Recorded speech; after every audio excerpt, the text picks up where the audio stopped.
ব্যাপার? আপনারা আমার চেম্বারে কেন? আপনি আমার আব্বাকে বের করে দিয়েছেন কেন? কই না তো, আমি তো বের করে দিইনি। আপনি বের করে দেন নাই? না।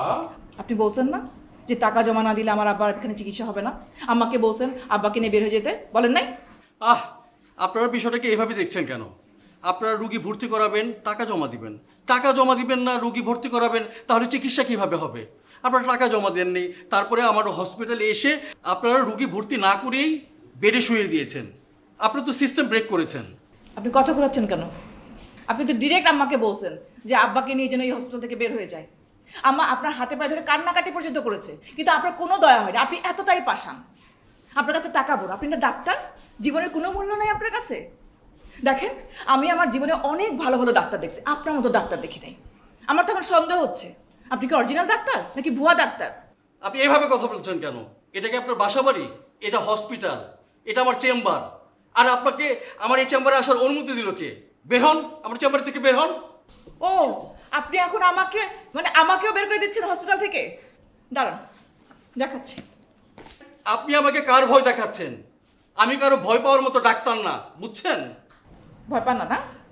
আমি এখন ফেসবুক লাইভে যাব। আম্মা চুপ। ফেসবুক লাইভে গিয়ে সারা দেশবাসীকে বলবো যে আপনি একজন ভুয়া ডাক্তার। এই কি বলেন আপনি? এই ধরনের কিছু এখানে করবেন না।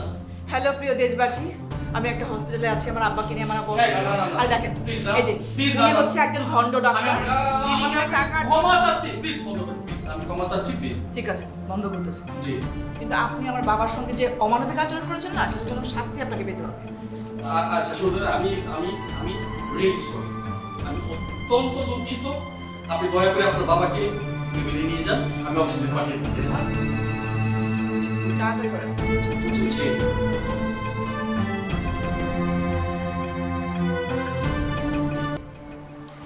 হ্যালো তামিদের আব্বু, তুমি কি অফিসে? আব্বা তো স্ট্রোক করছে, হসপিটালে ভর্তি। তামিদকে আমি কোচিংয়ে নামাই দিয়ে আসছি। শোনো না, এই অনেকগুলো টেস্ট দিছে, অনেক টাকা লাগবে। আমার কাছে তো টাকা নাই, এখন কি করবো বুঝতেছি না। তুমি কি একটু টাকা দিয়ে হেল্প করতে পারবা? রাব্বিকে ফোন দিছিলাম, ওর ফোন বন্ধ। তুমি কি একটু দিতে পারবা টাকা? এটা কি কথা বললাম? হ্যাঁ, তুমি আমার হাজবেন্ড না? মানে আমি কি এখন মানুষের কাছে কাছে দিয়ে টাকা যাবো? আমি তো তোমার কাছে টাকা যাবো। আর তোমার কি শ্বশুরের প্রতি কোনো দায়িত্ব নাই? তো এখন কি আমার আব্বাকে এখন টাকার অভাবে মানে চিকিৎসা না করে পড়ে যাবে? এটা তুমি চাইতেছো? প্লিজ তুমি একটু হেল্প করো। আর আমি তোমার কথা দিতেছি যে তোমার টাকা আমি ফেরত দিয়ে দিব। আমার আব্বা আম্মা এতগুলো বছর আমারে লালন পালন করছে, বড় করছে, তারপর তোমার হাতে তুলে দিছে। আর আমি আমার সমস্ত শ্রম তোমার সংসারে দিতেছি। আর আজকে যদি আমি চাকরি করতাম তাহলে আমার কাছে টাকা থাকতো না? আমি কি তোমার কাছে টাকা চাইতাম না? এরকম করতেছো কেন? দাও না টাকাটা। অনেকগুলো টাকা লাগবে, আমি কোথায় যাবো? কার কাছ থেকে টাকা নিবো বলো?